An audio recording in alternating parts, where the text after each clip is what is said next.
Hey, Happy New Year, everybody! So this is the first video of 2020, and I am going to start this video and start this year by bringing myself to a new level of honesty.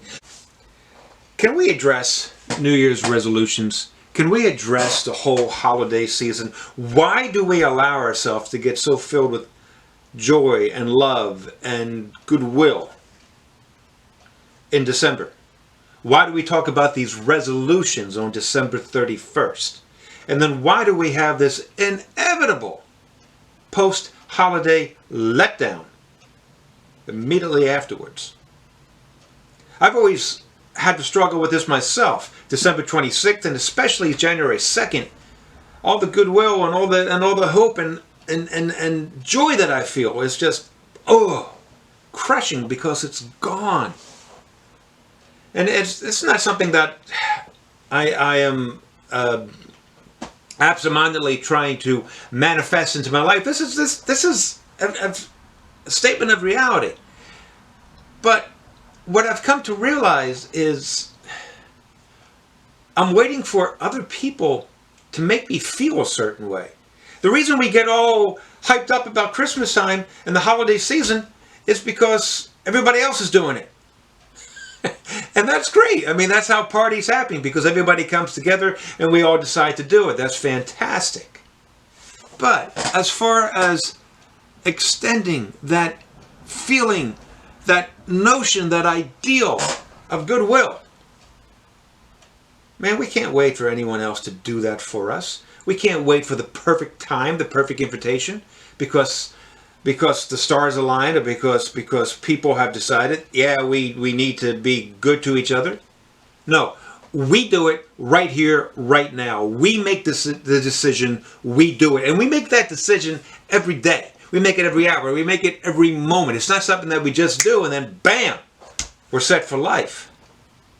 We have to keep at this. This whole idea of new numbers. Okay, so we're no longer in the teens, now we're talking about the 20s. And people are talking about it being a new decade. And I'm not singling anybody out. I've been seeing this a lot. We're not in the new decade. The new decade begins in 2021. Just like with the new millennium was 2001, right? Okay, so where does that put you? Does that mean that you have to crawl back into a hole and be depressed or be determined to be just as, I don't know, whatever it is that you thought you were in 2019, because you have to wait another year for a new decade, because the only way you're going to find any sort of redemption and happiness and confidence is in a new decade? What the heck was wrong with 2019? Why are so many people saying, oh, thank God 2019 is over? 2019 was fine. There were some missteps along the way. We all made those missteps. There were some mistakes. There was some pain. Guess what? Going to be missteps in 2020. There's going to be pain in 2020. The new numbers don't mean a thing. New Year's Eve doesn't mean a thing.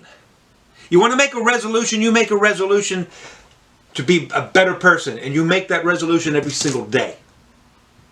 And if you stumble one day, no problem. Tomorrow, get the chance to do it all over again. Don't make these unrealistic and impractical resolutions because you've been saving up all year long to say, oh, I'm finally going to do it on January 1st. You're setting yourself up for failure. You're setting yourself up for anger and depression. We don't need that. Listen, I'm going to tell you something that I've told most of my clients, and it's when we get to the certain point in our relationship, and we don't have a relationship, sorry, because I'm on a camera here. In the live feeds, I suppose, and in the interaction, in the things that we write to each other, sure, but right now, I'm just recording something. So, I'm going to go out on the limb here and tell you something that usually takes longer for me to get to this point. This isn't easy for me. There's no ease in the idea of me being hopeful and optimistic and filled with love. I have to deal with depression. I have to deal with anxiety. People tell me to take a pill.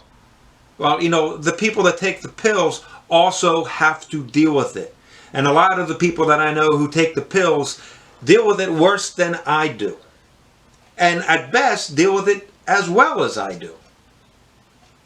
Taking the pill, my whole thing is about changing our thoughts and changing our behaviors, changing the way that we act in life. So I struggle with this. But I'm motivated to continue the struggle because deep down inside, I know God loves me. Deep down inside, I know I'm going to get through it, whatever it is. Deep down inside, I have my wife and my son who will stand by me irregardless. And my mother, my brother Dave. And deep down inside, I know that I will stand by them irregardless. That makes me strong. That makes me complete. That makes me the man that I am.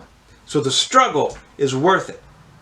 We have all these cute little posters of people climbing cliffs with the sun set in the background and somebody sailing a schooner out on the ocean, or cats playing on ice, and all these wonderful little aphorisms.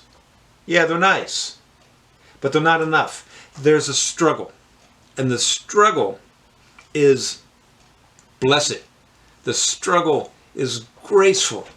The struggle is triumphant if you allow it to be. Despite all the nonsense, despite all the foolish things that we do, like allowing ourselves only to be happy in December, like allowing ourselves only to talk about resolutions on January 1st and December 31st. Despite all that, this life is worth it. These videos are worth it. The struggle is worth it. The struggle brings me purpose and it brings me joy. And it gets me to a place that is so much better than giving into the struggle. But I'm not going to lie to you and say that it's easy. It's not. But it's so worth it. So I invite you to keep coming along with me on this journey. Happy 2020. And peace, 4 fingers. See you guys.